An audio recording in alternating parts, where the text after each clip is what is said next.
បះអារម្មណ៍បងរងនៅក្នុងបេះដូងពេលនេះមានអូនហើយមនុស្សអតីត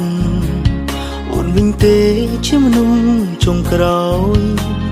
បងជួលបងទៅឲ្យក្បែរក៏មិនក្បែរដឹង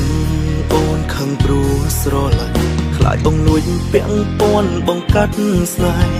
អូនមិនបាច់ព្រួយបារម្ភទេគ្មានថ្ងៃបងវិលឡើយមនុស្សដែលបងស្រឡាញ់ជាងគេគឺអូ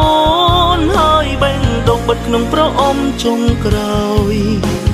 មិនបាក់ឲ្យអ្នកណាផ្សេងឡើយមើលឲ្យហើយប្រុសម្នាក់នេះថាមិនធ្វើនឹង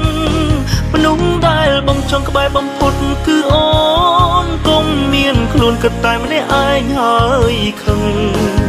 បងសារភាពអស់ត្រង់ប៉ុណ្ណឹងហើយដើម្បីអូនខឹងបើយើងតាំងចិត្តស្មោះគ្នាហើ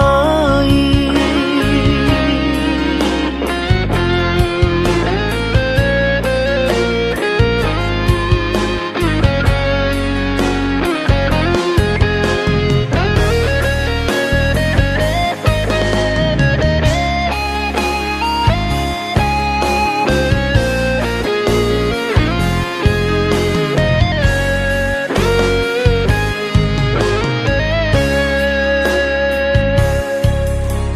ប្រាប់រឿងអតីតព្រោះគិតមិនចង់លាក់អូនបែនជឿជាក់ខ្លាចបងវិលមកក្រោយគួរទុកចិត្តគ្នាបើបងប្រាប់ឲ្យអូនដឹងហើយ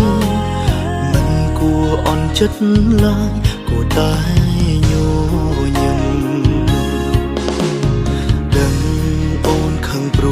ស្រឡាញ់ខ្លាចបងលួចពាក់ព័ន្ធបងកាត់ស្នេហ៍អូនមិនបាច់ព្រួយបារម្ភទេគ្មានថ្ងៃបងវិលឡើយមនុស្សដែលបងស្រឡាញ់ជាងគេគឺអូនហើយបែងដងបិទក្នុងប្រអប់ចុងក្រោយមិនបាក់ឲ្យអ្នកណាផ្សេងឡើយមើលឲ្យហើយប្រុសម្នាក់នេះថាមិនធ្វើនឹង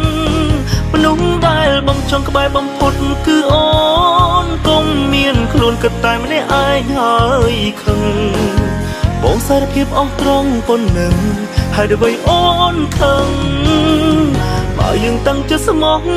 គ្នាហើយមនុស្សដែលបងស្រឡាញ់ជាងគេគឺអូ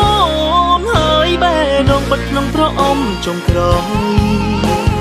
មិនបាក់ឲ្យអ្នកណាផ្សេងឡើយមើលឲ្យហើយប្រុសម្នាក់នេះថាមិនធ្វើនឹងមនុស្សដែលបងចង់ក្បែរបំផុតគឺអូនកុំមានខ្លួនគិតតែម្នាក់ឯងហើយខឹងបងសារភាពអស់ត្រង់ប៉ុណ្ណឹងហើយដើម្បីអូនខឹងបើយើងតាំងចិត្តស្មោះគ្នាហើយ